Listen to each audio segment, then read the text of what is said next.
Meditation is an essential step to develop on the path to enlightenment. Even in our daily lives, we can see that with good concentration, we accomplish much more work of better quality. Without a stable mind, we're like a candle sitting in the wind. We're vulnerable to negative influences and don't have much power to progress on a spiritual path. All Buddhist masters have relied on meditation to gain realizations. And if we look at the benefits, it's easy to see why. We feel more happy, balanced, and focused. And we experience a sense of inner peace. But meditation is much more than a way to relax and feel happy. It's a proven method for us to experience the true nature of reality, the true nature of our minds.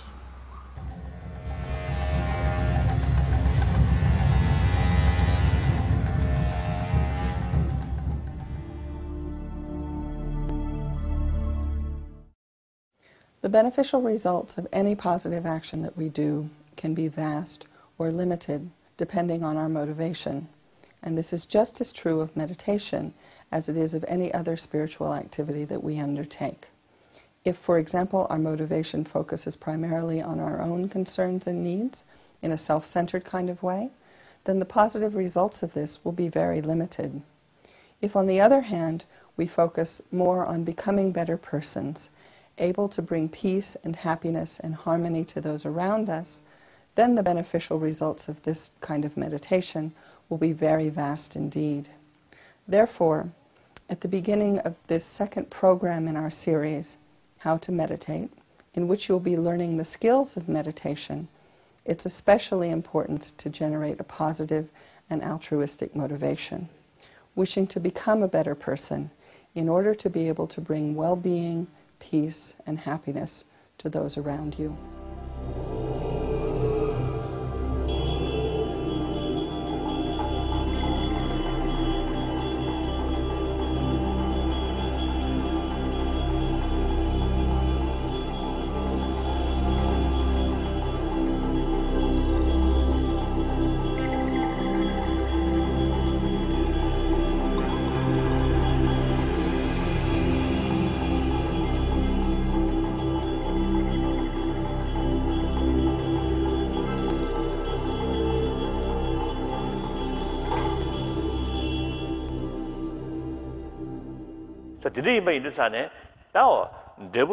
So when we speak about meditation, what do we mean by meditation?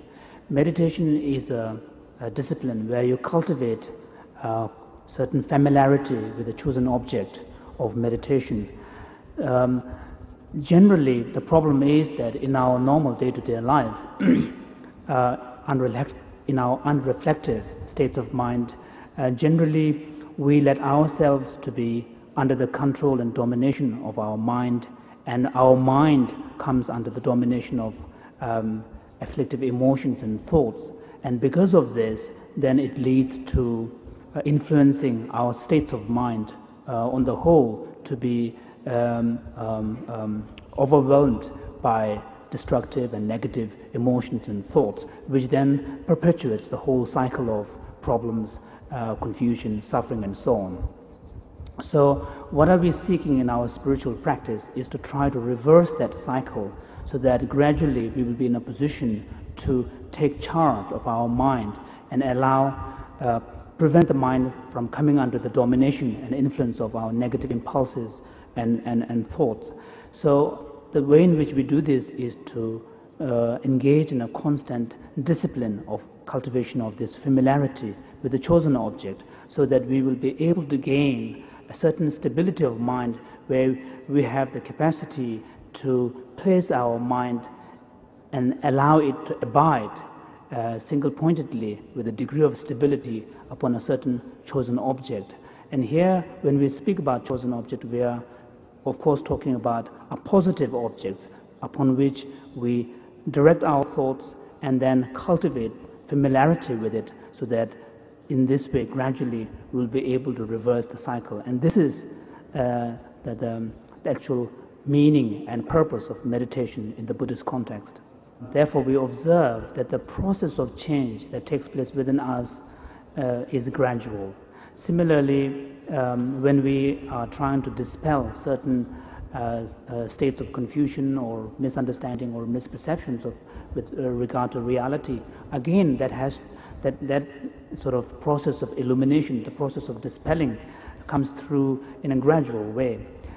Again, we can observe from our own personal experience. So in the actual process of meditation, there are principally two approaches. One is the analytic meditation, the other one is placement meditation or absorptive meditation.